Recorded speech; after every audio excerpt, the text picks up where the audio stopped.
Brokers, mi nombre es Silvia y aquí estamos una semana más para analizar en esta ocasión el episodio 14 de la temporada 7 de Outlander. Nunca te acostumbras a ello. Pero si antes te estás preguntando ¿qué es esto? Que suena como un Lalipodcast y parece un Lalipodcast, pero no lo es.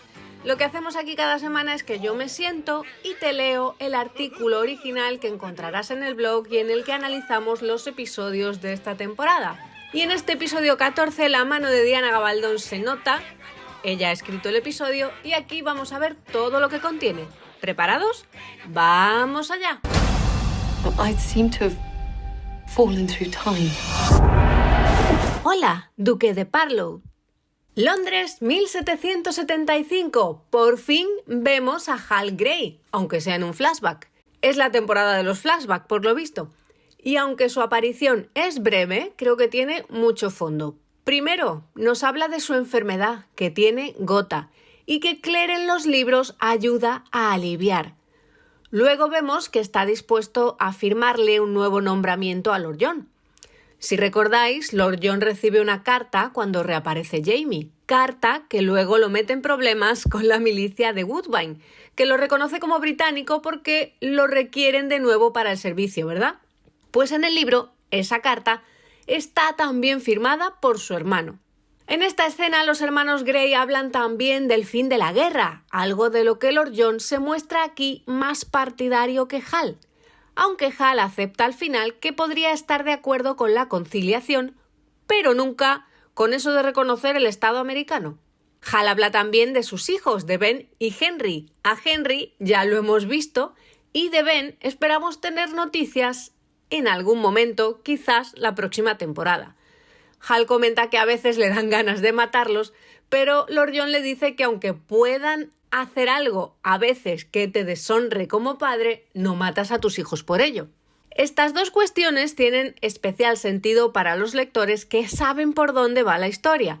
Como hemos comentado en análisis anteriores, a Ben lo arrestan los Continentales y acaba desaparecido, cosa que luego inclina especialmente a Hal a pedir la reconciliación con los americanos en la Cámara de los Lores.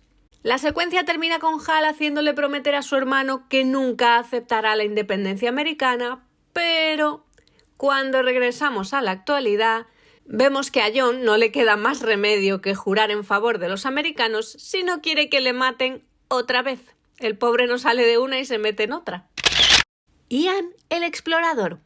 Ver a Ian ejerciendo de explorador en este episodio, aunque sea brevemente, es algo que me gusta personalmente mucho porque es algo que me encanta en el libro, donde ves que todo el mundo lo reconoce como el indio explorador.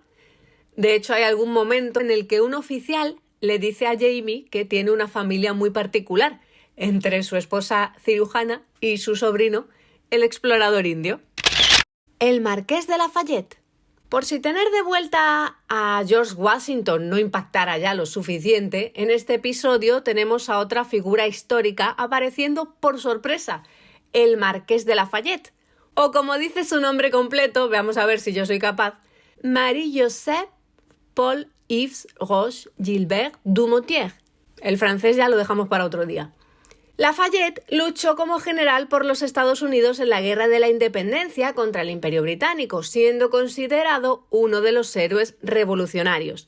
A raíz de su participación, fue amigo cercano de George Washington, de Alexander Hamilton y de Thomas Jefferson.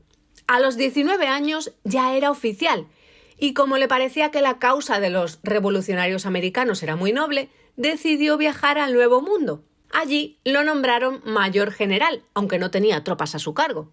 Resultó herido en la batalla de Brandywine, algo que menciona en esta cena, pero aún así pudo organizar una retirada ordenada. Y como bien le cuenta Claire a Jaime, en medio de la guerra fue capaz de volver a Francia para conseguir más apoyo para la causa y volvió a América en 1780, donde le otorgaron altos cargos en el ejército continental. En 1781, las tropas bajo su mando en Virginia bloquearon a las fuerzas que lideraba Cornwallis hasta que los refuerzos estadounidenses y franceses pudieron posicionarse para vencer en la decisiva victoria en Yorktown. Murió a los 76 años y está enterrado en el cementerio privado de Picpus, en París. Está enterrado además en suelo americano porque el lugar está rociado con tierra que él mismo trajo de Boston. A su lado ondea también la bandera americana. El rey de los quesos. Lafayette, como buen francés, es un gran amante de los quesos y cuando se choca con Claire en el mercado, promete que le enviará uno para disculparse. Entre los quesos que tanto le gustan al marqués está el Roquefort, el que llaman el rey de los quesos, que nos vendrá muy bien más adelante para futuras heridas. Una ilustre cena. Qué bonito es ver a nuestros Fraser viviendo la historia. Y para estar a la altura de tan ilustre cena, como la que vemos en este episodio, el departamento de vestuario lo dio todo. Tenemos a Claire luciendo un vestido que a mí me ha recordado mucho a la época de Escocia, y tenemos también a todos los oficiales luciendo sus uniformes, Jamie incluido, cosa que también le importaba mucho a Washington, ¿verdad? Que sus hombres estuviesen adecuadamente vestidos para infundir respeto. Aunque Sam reconoce que su uniforme es una maravilla, con esos colores y demás, también cree que Jamie no está del todo cómodo. Lo acepta porque es lo que tiene que hacer para integrarse y relacionarse en sociedad, igual que durante la época que los Fraser pasaron en París. Pero Sam está convencido de que Jamie estaría mucho más cómodo y se sentiría más él mismo con su camisa y su kilt. Yo lo entiendo, pero también es verdad que me gustan ambos Jamies. No sé a vosotros qué os parece. Jan Mattis, el director del episodio, nos cuenta que los personajes del siglo XVIII y los del siglo XX no tienen nada que ver unos con otros en cómo se mueven y se comportan, y eso influye incluso en su forma de dirigir. Cuenta lo siguiente. Lo que me gusta de trabajar en estos dramas históricos es la etiqueta que viene con ellos. Estaba muy feliz de trabajar con Danielle Barrow, que es guionista y productora, pero también historiadora. Es increíble todo lo que sabe sobre cortesía y buenas maneras. En el 1700 yo a veces sentía que necesitaba acelerar un poco el ritmo de la escena, pero no se podía. Tenían que quitarse el sombrero, colocárselo bajo el brazo. La vida iba más despacio debido a todas estas reglas. Hasta me descubrí a mí mismo encuadrando diferente las escenas en una época y en otra. Tomaba planos más amplios en 1700 para apreciar la riqueza de los trajes, mientras que en 1980 iba más a primeros planos y a captar las expresiones faciales. Y no lo hacía de manera consciente, cada época acabó dictando mi estilo visual. Y ya que hablamos de cena, ¿qué había en el menú? Anguilas. Las anguilas eran comunes en la Alta Edad Media como comida reconfortante, entre comillas, entre los campesinos. Más tarde se convirtieron en una delicatessen. En el siglo XVIII, las anguilas en gelatina eran un plato tradicional inglés, sobre todo en el East End de Londres. Eran tan populares los platos de anguilas que había muchas casas de comidas en las que se servían. Algunas se dedicaban exclusivamente a eso. Al final de la Segunda Guerra Mundial todavía sobrevivían 100 de estos locales, así que para Claire no es extraño verlas. Eso sí, un apunte que nos hacen desde el Inside Outlander es que Kate tuvo que comer anguilas de verdad durante la escena. Ella lo recuerda así. Tuve que comer anguila en gelatina durante horas y no quiero ofender a Philippe, nuestro fantástico chef.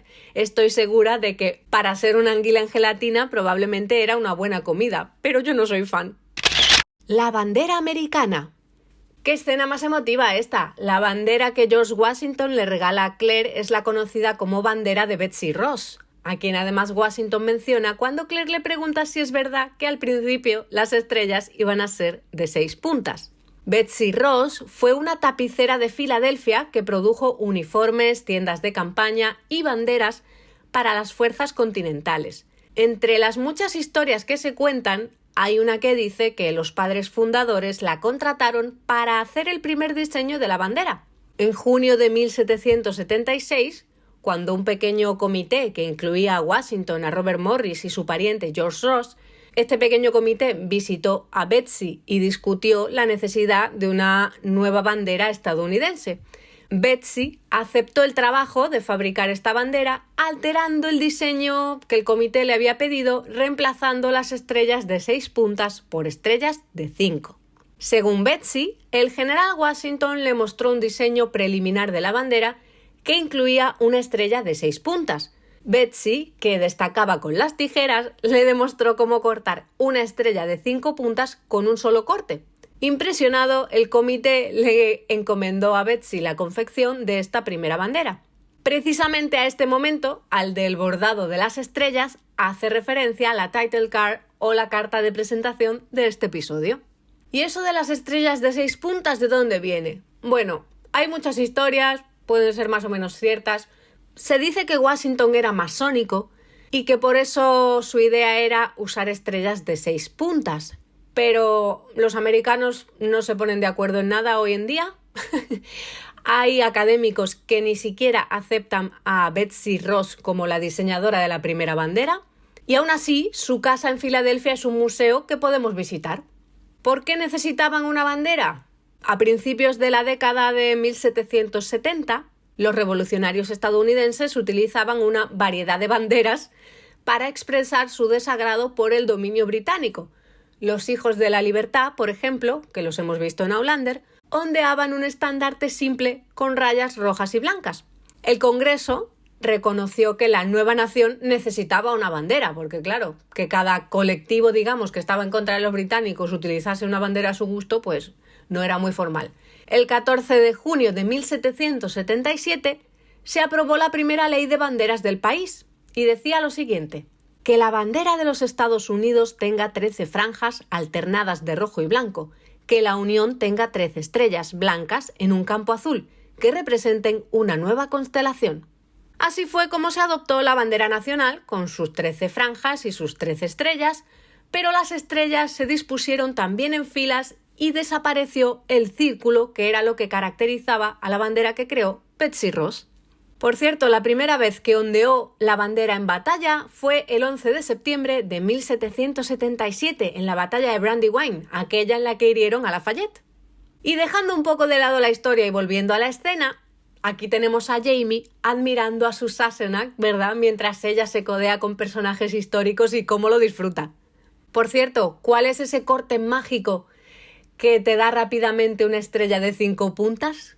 Pues el decorador de sets, Stuart Bryce, nos lo cuenta, porque ellos quisieron recrear la bandera de Betsy Ross, de la que se tienen varias referencias en pinturas a lo largo de los años. Entonces nos lo explica así. La estrella de 5 puntas se hacía de forma muy inteligente, doblando la tela de tal manera que haces un par de cortes, desdoblas y ya tienes la estrella. Nos queríamos asegurar de acercarnos lo más posible a la versión auténtica, y todo el bordado está hecho a mano. Percy Beauchamp. ¡Sorpresa en la cena! Que no hemos acabado todavía porque por la espalda aparece de repente Percy Beauchamp. Percy parece estar al servicio de Lafayette. A pesar de lo breve del encuentro, a Claire no se le escapa que comparten apellido, aunque el suyo sea en francés y el de Claire en inglés. En el libro, Percy aborda a Claire en la imprenta de Fergus, o camino a la imprenta de Fergus, si no recuerdo mal, y cuando se separan, Claire se queda pensando si serán familia y compara sus rasgos con los de Percy. Cuando se lo cuenta a Jamie, él está dispuesto a investigar porque siempre le ha parecido muy triste que Claire no tenga familia, solo a él, que agradece su devoción, pero le da penita que no tenga más familia. ¿Quién será Percy? Mozo de cuadra. El episodio sigue adelante y cambiamos de escena, nos vamos a ver qué tal le va a William la vida, que nunca es fácil en su caso. William llega al campamento para hacer una nueva entrega de correo, cosa que en el libro le da mucho coraje, ya que no le hace gracia estar de recadero, y el oficial encima lo compara con un mozo de cuadra al ver el estado en el que llega, con la cara sucia y el uniforme peor. ¡Uy, lo que le ha dicho! ¡Que le ha llamado mozo de cuadra! ¡Qué poca vergüenza compararlo así con Jamie, de verdad! A William le ha dolido este paralelismo indirecto con su padre y va hasta su tienda a limpiar su ropa y arreglarse un poquito. En estas está cuando aparecen por detrás Jane y Fanny y lo pillan en desventaja, como él mismo dice. Y es que la escena sale precisamente del capítulo del libro que se titula igual, Pillado en desventaja. Fanny Pocock.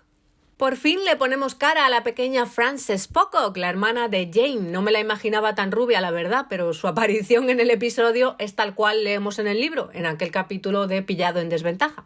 Resulta que Jane se ha escapado del burdel con ella porque no quiere esa vida para su hermana. La madame ya le había puesto precio a la virginidad de la niña. Jane no estaba dispuesta a entregársela al capitán Harness, así que, cuchillo en mano, ataca al casaca roja, se lo carga y ambas salen huyendo.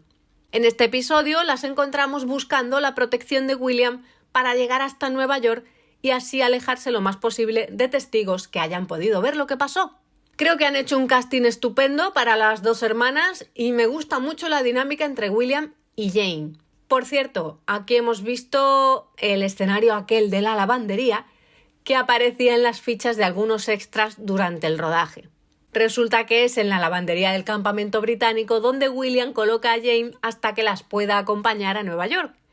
Pero claro, la chica se ha pasado toda su vida en un burdel, no sabe cómo desenvolverse fuera de él, entonces tampoco sabe manejar dinero, y el único recurso que conoce para tratar con hombres y conseguir lo que quiere es la seducción, por decirlo finamente. Y William, aunque se siente atraído por ella, pues intenta comportarse lo más honorable posible y también sufre un poquito por contenerse. Esta trama, todo esto de la lavandería y el dinero, la tenéis más o menos en el capítulo 58 del libro 8, aunque con más contenido porque hay otros personajes que la serie se ha quitado de en medio. Y el momento en el que Jane intenta acostarse con William porque cree que es lo que los hombres quieren antes de la batalla está en el capítulo 67. Callahan. Mientras tanto, en el Lallybrook de los años 80, Brianna intenta recuperar su casa escopeta en mano, pero aparecen Ernie y Fiona con los niños huyendo de su casa, donde resulta que se ha plantado Rob Cameron a hacer preguntas, y pensando en que Bri también podría estar en peligro, pasan a recogerla con la furgoneta. Mal momento. Resulta que Rob Cameron no está solo en su intención de conseguir el oro del español. En la serie creo que nos han puesto a dos personajes y en el libro me parece recordar que eran dos hombres y una mujer además de Rob, pero en fin, esto no cambia mucho. Y entre esos personajes, aquí va lo importante, hay un señor al que Bri le arranca el pasamontañas y justo en ese momento tenemos a Rob gritando ¡Callahan! Aquí, los lectores del libro 9, espero que os hayáis puesto en alerta. Y aquí abro yo una alerta de spoiler. Ojo, cuidado, si no habéis leído el libro 9, que se viene comentario. En cuenta a las abejas que me fui, los lectores empezamos a sospechar que Callahan y Richardson son la misma persona. Roger y Brianna son quienes nos dan la pista porque lo ven en un dibujo, se lo encuentran frente a frente y piensan que tiene una cara extraña, como si se hubiese hecho una mala cirugía. Cuando se le preguntó a Diana Gabaldón por el tema, acabó soltando un ambiguo podría ser y también podría no serlo, que le gusta a ella mantenernos en vilo. Pero tenemos que recordar que ella ha escrito este episodio. Ella ha decidido traer a Callahan y llamar nuestra atención sobre él. Así que veremos qué sale de aquí. ¿Cuáles se supone que son los intereses de Richardson / Callahan? Si no recuerdo mal el libro, que seguramente sí, porque hay demasiadas cosas, Richardson sería un viajero con antepasados que fueron esclavos. Y lo que quiere es que el ejército continental pierda la revolución para que las colonias permanezcan bajo el dominio británico. Esto haría que la abolición de la esclavitud se produjese décadas antes en Estados Unidos y no hubiera guerra civil. Una causa en principio muy noble, pero luego Richardson empieza ya a ir a la desesperada, secuestrando gente y demás. En fin. Recordad también el flashback que abre el episodio en el que vemos lo que piensa Hal de la guerra. También tenemos ahí a Richardson interesado en este tema. No me voy a extender más por si acaso, que aquí hay mucho que desarrollar y si no lo vemos en la parte final de esta temporada, quizá lo veamos en la siguiente. Y aquí termina el spoiler del libro 9, ¿vale? Continuamos. Por cierto, si en el episodio anterior comentábamos el frío que pasaron Richard y Dear Maid y cómo el clima de Escocia hace más heroicas las escenas, en los 80 también hacía frío y así lo cuenta Chris Fulton, que interpreta a Rob Cameron cuando recuerda el golpe que parece que tiene su camioneta en el episodio. Decía lo siguiente: hacía un frío tremendo, así que creo que la temperatura tuvo algo que ver. Me bajé de la camioneta, salí y creo que simplemente cerré la puerta de golpe un poco demasiado fuerte. Como hacía tanto frío, diré que el cristal estaba tan helado que se rompió. Lo siento. Desde luego lo han tenido que pasar un poquito mal rodando esta temporada en los meses de invierno, ¿eh? Mi paloma. Y mientras el mundo se derrumba, como diría la película, ¿no? Para unos y otros, Ian y Rachel continúan viviendo su particular luna de miel. Ian se está preparando para la batalla, empaquetando sus pinturas de guerra, cuando siente la presencia de su padre, algo que recuerda mucho a su tío Jamie, que siempre tiene presente eso de que a la batalla vas acompañado de aquellos que han muerto. Pero Ian no sabe si la presencia de su padre en este momento es un mal o un buen augurio, hasta que aparece Rachel justo a tiempo. Ella quiere aprender sobre sus pinturas de guerra y entonces Ian se pinta una paloma blanca en el pecho en referencia a Rachel para llevarla con él. ¿Os acordáis de que el episodio 13 en un principio se titulaba El cuervo y la paloma? ¿Y que teníamos claro que la referencia a la paloma era por Rachel? Pues aquí la tenemos, aunque sea en el episodio siguiente. Con respecto al libro, aquí nos han cambiado un poquito la escena, porque es Jamie quien le pinta a Ian la paloma diciéndole eso de que un hombre siempre se lleva a las mujeres a la batalla, ¿vale? Lo tenéis en el capítulo 66, Pinturas de guerra, donde además descubrimos que esas pinturas se las fabricó su prima Brianna. Eso sí, hay que reconocer que la serie le da un toque mucho más romántico al cambiar a Jamie por Rachel, donde vamos a parar. 300 almas a mi cargo. Volvemos con Claire y Jamie, que tras la cena, pues sobre todo Claire está de muy buen humor porque está encantada con su Roquefort. Pero Jamie tiene algo dándole vueltas en la cabeza. El general Fraser acepta valientemente su cargo, pero no está tan seguro de sus capacidades a la hora de tener que comandar a 300 hombres. Y así se lo confiesa a Claire, que admira su ascenso, aunque creo que también se trasluce algo de inquietud en sus ojos, sobre todo cuando se abrazan, si os habéis fijado. Las dudas de Jamie son comprensibles. Si recordamos los tiempos de Culloden, en aquel entonces Jamie apenas comandaba unos 50 hombres y además no eran profesionales, todos eran granjeros, campesinos, herreros y demás que lo que querían era defender sus tierras frente a los británicos. Y ahora, en cambio, se ve con 300 hombres a su cargo y hasta con recaderos, cosa que también nos da una idea del rango que ostenta y de la trayectoria que ha seguido a lo largo de los años. Si os acordáis, en Preston Pan había un joven que lo llamaba general y él decía: yo no soy general. Y míralo ahora, hasta dónde ha llegado. Aquel joven Highlander ha ganado ahora en experiencia, pero sigue fiel a su idea de que lo más importante es que sus hombres vuelvan a casa, porque se siente responsable de ellos. Y si bien es verdad que ahora no puede conocer a sus 300 hombres uno por uno, saberse sus nombres y demás, sí que lo vemos acercarse a un par de ellos como una forma de personalizar, de no verlos únicamente como números y bromear sobre conejos, sobre sombrero torcido y demás. Si nos vamos al libro, en el capítulo 69 tenemos a Claire pensando lo siguiente, que creo que retrata bien el fondo que quiere recoger esta escena. Os leo. Necesitaría la fuerza de sus muertos, 300 hombres, y solo los conocía de unos días. Antes, siempre que llevaba a hombres a la batalla, se trataba de hombres de su misma sangre, de su clan, hombres que lo conocían, que confiaban en él, igual que él los conocía y confiaba en ellos. Esos hombres eran unos desconocidos para él y, sin embargo, sus vidas se hallaban en sus manos. No le preocupaba su falta de instrucción. Eran rudos e indisciplinados, una auténtica chusma en comparación con los soldados continentales que habían estado ejercitándose todo el invierno al mando de von Steuben. Pensar en el menudo prusiano con forma de barrilete lo hizo sonreír. Pero sus hombres siempre habían sido así, agricultores y cazadores apartados de sus ocupaciones cotidianas, armados con guadañas y azadas, tanto como con mosquetes o espadas. Lucharían como demonios por él, con él, si confiaban en él. Sobre esta bonita escena entre Claire y Jamie, el director del episodio, Jan Matisse, también tiene algo que decir porque no deja de sorprenderse por las interpretaciones de Katrina y Sam. Dice lo siguiente: después de 7 temporadas uno podría esperar una rutina, pero no es así en absoluto. cuestionan cada escena e intentan que todo parezca nuevo. Hay una magia que sucede, están tan sincronizados, se comunican con solo mirarse. Como director, ves lo que sucede y simplemente tienes que poner la cámara delante para grabarlo. Yo creo que lo entendemos perfectamente, ¿verdad?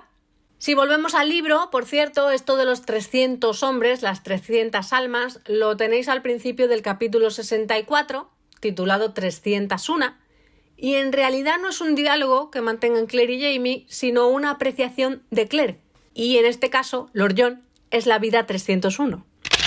Me rindo. Y hablando de Lord John, aquí por fin Lord John, Claire y Jamie cruzan caminos en el campamento continental, una situación que se desarrolla más o menos como en el libro, capítulo 61, pero con Germain, ¿vale? El hijo de Fergus y Marsali, que está por allí de por medio haciendo la escena un poquito más simpática. Cuando Jamie está repasando a los hombres de su milicia, ahí está Lord John. Y os leo lo que piensa Claire, la impresión de Claire en ese momento. Contemplé de reojo al soldado rígido, pasé de largo y luego me volví para mirarlo. Solo una increíble casualidad impidió que Jamie, que en ese momento se había distraído por la inesperada llegada de un mensajero, me oyera. Retrocedí a toda prisa un par de pasos y eché un vistazo bajo el ala del polvoriento sombrero flexible. Debajo se ocultaba un rostro de gesto férreo, con el ceño siniestramente fruncido, que me resultaba más que familiar. La madre que... susurré, al tiempo que lo agarraba de una manga. ¿Qué estás haciendo tú aquí? No me creería si te lo dijera, me respondió también en susurros, sin mover un solo músculo del cuerpo o de la cara. Sigue caminando, querida. Tras la sorpresa inicial, Claire procede a tratarle el ojo con miel para que recupere la movilidad, y cuando Jamie le pide explicaciones sobre su situación, John, echándole un poco de humor, le cuenta que es que no dejaban de pillarle una milicia tras otra, y se ha visto el pobre hasta jurando por los americanos, cosa que nunca pensó que haría. Como seguro que tampoco se imaginaba ver la primera bandera americana colgada en su casa. Aquí vemos como la promesa que le hizo a su hermano Hal se viene abajo. Y un apunte nos hacen aquí desde el Inside Outlander al respecto del ojo de Lord John, que es la gran prótesis de maquillaje de esta temporada. La diseñadora de peluquería y maquillaje, Anne McEwan, cuenta el esfuerzo que se requiere para dar vida a las heridas. Dice lo siguiente: mantenemos muchas reuniones para discutir sobre cuánto tiempo tardarían en desaparecer los moratones, qué tipo de lesión sufriría un personaje por una bala de mosquete, por fuego. Cualquiera que sea el evento, está bien investigado. Queremos que las heridas parezcan reales, que el tiempo de curación parezca real. También cuenta que hablaron con cirujanos sobre lo que le ocurriría realmente al ojo de Lord John. Y según estos cirujanos, que Claire le mueva el ojo para liberar el nervio, le dejaría a Lord John con un morado tan importante como cuando Jamie le pegó. Pero claro, la hemorragia no desaparecería por sí sola, sin atención de Claire, quiero decir. A David Berry lo que hicieron fue ponerle una especie de lentilla que hacía parecer que tenía una hemorragia de verdad, la mar de desagradable si me preguntáis. Una lentilla que solo se podía llevar durante un máximo de 4 horas, pero David nunca protestó y lo llevó todo de forma bastante relajada. El momento en el que Claire ya se dispone a meterle mano a su ojo ya no le hizo tanta gracia a David Berry, que veía cómo Katrina se acercaba a su ojo y el director no decía corten, así que pasó un poquito de miedo, así lo cuenta. Llegamos al momento en la escena en que Claire está a punto de ir a por el ojo y Jan, nuestro director, no dijo que cortaran. Tuve que agregar algunos efectos de sonido de gritos de pánico mientras sucedía. Era pánico que de verdad estaba sintiendo mientras ella apuntaba con su garra hacia mi ojo izquierdo. El hermanastro. ¡Oh, sorpresa! A estas alturas del episodio reaparece Percy y resulta que es hermanastro de Lord John. A Claire no se le escapa nada y parece pensar que entre Lord John y Percy hay algo más cuando los ve frente a frente. ¿Qué pasa entre estos dos? Percy, en realidad se apellida Percy Wainwright, es el hijastro de Sir George Stanley y hermanastro de Hal y John Grey. En 1776 lleva ya varios años trabajando como agente de la Cámara Negra de Francia y también es amante ocasional de Lord John. ¿Os acordáis de la discusión de Lord John y Claire en el carruaje cuando hablaban de la boda de Henry y Mercy? Por supuesto que John sabe lo que es el amor prohibido, tener que esconderse y llevar una doble vida, y aquí tenemos una muestra en carne y hueso de su experiencia. Resulta que en este reencuentro Percy se ha casado con Cecile Beauchamp o Beauchamp, una de las hermanas de Claude Beauchamp, barón Amandine, y está buscando a Fergus, aunque supongo que esto tendremos que dejarlo para la próxima temporada cuando vuelvan Versalles. Un apunte histórico voy a hacer aquí porque la Cámara Negra, o Cabinet Noir, existió en Francia en la época de Luis XV. Era una oficina de recopilación de inteligencia del gobierno que estaba dentro del servicio postal y que se dedicaba a interceptar cartas de los funcionarios que estos leían antes de dejar que siguieran hasta su destino. En el siglo XVIII el criptoanálisis ya se practicaba y cada gobierno europeo que se consideraba una potencia tenía su cámara negra para descifrar mensajes y reunir información de inteligencia. La más famosa de la época era la Cámara Negra de Viena, que tenía estrictos horarios y funcionaba como un reloj. Vamos, que te interceptaban una carta a las 7 de la mañana y en 3 horas su equipo te hacía copias, la resellaba y la enviaba de vuelta a la oficina de correos. En la saga de Lord John vemos a varios personajes de distintos gobiernos reunirse en esta Cámara Negra. De hecho, Lord John recurre a ella en un capítulo de Ecos del Pasado que se titula precisamente La Cámara Negra. Diana Gabaldon nos coloca la Cámara Negra británica en el Palacio de Buckingham y John accede a ella por una puerta trasera porque quiere averiguar más sobre Beauchamp y qué es lo que busca Percy. Pero resulta que la documentación sobre Beauchamp parece haber desaparecido misteriosamente, aunque sí que hay unas cartas de Percy en las que aparece el nombre de Claudel Fraser. El problema es que Lord John lleva tiempo fuera, entre comillas, de la cámara, las cosas cambian y no está muy al tanto de los códigos. Aún así, aquí es donde Lord John descubre que alguien que ya hemos mencionado en este repaso, alguien está utilizando a Percy para encontrar a Fergus. Pero esto, como ya digo, pues lo tendremos que dejar para el regreso de Versalles en la próxima temporada. Eso espero. La relación de Percy con Lord John arranca en su saga de libros, en Lord John y un asunto privado, donde se cruzan en un club para homosexuales, pero poco más. Un año más tarde, se reencuentran en Lord John y la Hermandad de la Espada, que es cuando se convierten en hermanastros. El padrastro de Percy se casa con la madre de John, con Benedicta Grey. John y Percy empiezan aquí a relacionarse también románticamente e incluso sirven juntos en el mismo regimiento. Pero a Percy lo pillan luego con un soldado alemán, lo arrestan y lo envían a la Torre de Londres en Inglaterra a la espera de juicio militar. Un juicio que nunca llega porque John lo ayuda a escapar y Percy huye del país. El momento que vemos en este episodio se situaría en torno a junio de 1778, que es cuando Percy aparece para avisar a Lord John de que William está en problemas. Pero en el libro no es la primera vez que se ven. Un año antes, Percy ya le ha contado la historia de Fergus a Lord John. También ha abordado a Claire en la imprenta de Fergus y ella se ha quedado pensando si son familia o no, comparando sus rasgos, en fin, lo que comentábamos antes, esto de que comparten apellidos, si Beauchamp, si Beauchamp. Por cierto, en la escena original en el libro, Jamie no está presente, entra después. Quien sí que está y alucina junto a Claire cuando John dice que Percy es su hermanastro es el pequeño Germain. Los dos, Jamie y Germain, acorralan en ese momento a Percy y le preguntan qué es lo que quiere de Fergus, pero Percy de repente no tiene tiempo y se escabulle. Entonces Jamie se tiene que plantear qué hacer con Lord John. Sigue siendo prisionero, pero Jamie no está muy convencido de entregarlo a Washington para que lo interrogue.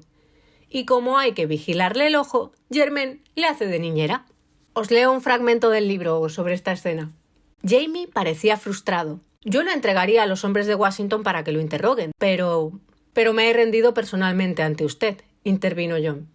Me observó con el ojo bueno, lo cual significa que estoy bajo su responsabilidad. Sí, bien, muchas gracias, murmuró Jamie al tiempo que le dirigía una mirada irritada. Bueno, tampoco es que le vayas a contar nada demasiado útil, ¿verdad? Le pregunté a John mientras le ponía una mano en la frente, un poco caliente pero sin fiebre alta. Como por ejemplo la naturaleza de tus relaciones con el señor Beauchamp. Jamie soltó una risita. Sé muy bien cuál es la naturaleza de sus relaciones con ese sodomita. ¿Por qué no va usted a decirme qué está haciendo aquí ese hombre, verdad? No, respondió John alegremente. William en manos de Richardson. Ya veníamos comentando en análisis anteriores que Richardson juega a dos bandas y tiene especial interés en la familia Grey. Como no consiguió nada acercándose a Claire, ahora tiene los ojos puestos en William, a quien ha mandado a una misión para supuestamente entregar una carta. Una carta que en realidad pide a los sesianos que secuestren a nuestro Lord Ellesmere. Los sesianos son estos mercenarios alemanes, ¿vale? Al gobierno británico le resultaba más sencillo destinar dinero para contratar a estos mercenarios que tener soldados propios. Había unos 30.000 hessianos que combatieron en la Revolución Americana, esto históricamente. Percy ha dado el aviso a Lord John sobre las intenciones de Richardson y Lord John ha ido a contárselo a Jamie. Aquí es donde Claire confiesa que ella ya sabía de sus planes, pero no había dicho nada porque ambos estaban en el mismo bando, aunque tampoco tenía intención de espiar a los Grey, como Richardson le estaba pidiendo. John está muy enfadado porque no se lo había contado antes y Claire simplemente le dice que ella no sabía que William acabaría en peligro. En el extremo de este malentendido está William, que sigue creyendo que sirve a su misión haciendo regalos para Richardson, sin saber el peligro que se le viene encima, pobre. Y eso que empezó a sospechar en la primera mitad de la temporada, pero se ve que aquello pues no ha fructificado. ¿Qué hacemos con el niño a estas alturas? En el libro podemos encontrar el momento en el que William se ve rodeado por los alemanes en el acertado capítulo 78 que se titula El lugar equivocado en el momento equivocado. Y es su primo Ian quien llega al rescate. Ian se cruza por el camino con indios abenakis, consigue llegar hasta su tío Jamie, pero están en medio de una escaramuza, Ian acaba con una flecha en el hombro, en fin, que hay mucho más movimiento, lo tenéis en el capítulo 79. Nunca te acostumbras a ello. Al ver a su hijo en peligro, Jamie decide liberar a Lord John para que haga lo posible por rescatar a William, porque él no puede abandonar sus obligaciones y dejar sin mando a sus 300 hombres cuando está a punto de empezar la batalla. Para poder salir del campamento sin llamar la atención, a Lord John vuelven a colocarle los grilletes y lo ponen al cargo de Ian. Y cuando le ponen los grilletes, John nos da la frase que da pie al título de este episodio. Él dice que está empezando a acostumbrarse a llevar grilletes y Jamie le responde que nunca te acostumbras a ello. Un guiño clarísimo a la tercera temporada, cuando Lord John tenía preso a Jamie, lo liberó bajo palabra tras el cierre de Ashmere y en su camino a Helwater lo llevaba encadenado tras su caballo. Vamos, que Jamie no ha olvidado su pasado como prisionero y con esto le recuerda a John que no es fácil de olvidar. Pero al margen de las indirectas, qué bonito este momento de custodia compartida ese de ve, salva a nuestro hijo. En el libro esta escena como tal no se da, ¿vale? Cuando Jamie está viendo a las distintas milicias y rezando para que todo salga bien con un señor, permíteme que los ayude a superar esto de la mejor manera posible, Jamie ve cómo hay dos hombres que parecen estar atacando a un tercero en una loma. Los dos hombres estaban buscando su milicia cuando se encontraron por el camino a Lord John y lo tienen retenido porque han oído que era un espía inglés. Jamie está pensando a toda velocidad cómo salir de este lío cuando Lord John le dice: estoy buscando a mi hijo, tengo motivos para creer que se encuentra en peligro. Como todo el mundo aquí, repuso cortante Jamie, aunque el corazón le dio un vuelco en el pecho. Al final, Jamie decide dejar que los dos hombres se lleven a Grey como prisionero, pero antes lo agarra del brazo y le dice que considere revocada su promesa, palabra clave que hace entender a John que tiene que escapar. Vamos, que en el libro, con esta indirecta, John entiende que tiene que ir a buscar a William y poco más. No tenemos esta escena tan bonita del episodio. ¿Qué os ha parecido el episodio? Yo creo que la mano de Diana se nota, ¿verdad? Está claro que este es su episodio porque nos ha dado un poquito de todo, ha plantado también sus semillitas para el futuro, con cositas como la aparición de Callahan. Y sí, hay tramas que se han modificado con respecto a los libros, pero hay casos, como el de la liberación de Lord John para ir a rescatar a Jamie, que yo creo que han ganado en épica en su paso a la pantalla, ¿no? Además, Diana siempre nos recordaría eso de que los libros son los libros y la serie es la serie, son medios distintos y sus códigos también lo son. Así que lo que te funciona en 100 páginas en un libro puede no hacerlo en pantalla y hay que buscar opciones. Y creo que las opciones que nos da este episodio están muy bien hechas. Eso sí, seguimos sin señales del maestro Raymond / McEwan. ¿Lo dejarían fuera cuando el actor se fue de la lengua? ¿O quizá el actor solo dijo, sí, me llamaron, pero luego al final la cosa no cuajó? No sabemos nada y tampoco podemos volver a revisar aquella entrevista donde el actor hizo el comentario porque desapareció rápidamente de la red. Pero luego me acuerdo de un comentario que hizo Katrina, algo de que un personaje que aparecería cerca del final iba a sorprender a todos. ¿Aparecerá Raymond al final? ¿Tiene sentido? Es verdad que, como comentaba Diana, la trama de Roger y Buck se aleja más del libro que el resto. No sé si esto nos puede abrir una ventana para que pase cualquier cosa. Y aquí termina nuestra lectura del episodio de esta semana, el capítulo 14 de la 7ª temporada, Nunca te acostumbras a ello. Muchas gracias por llegar hasta aquí, espero que me dejes tus comentarios debajo de este audio y si quieres leer el artículo original que encontrarás en el blog del clan, te remito a la cajita de información de este vídeo donde encontrarás el enlace que te llevará al post original y en ese post original encontrarás el material adicional, fotos de promo, el cómo se hizo el episodio, el hilo de curiosidades, en fin, entrevistas con actores. Nosotros nos escuchamos en breve para comentar ya la recta final, los últimos episodios que nos quedan, el 15 y el 16. Muchas gracias de nuevo por llegar hasta aquí y hasta la próxima. ¡Adiós!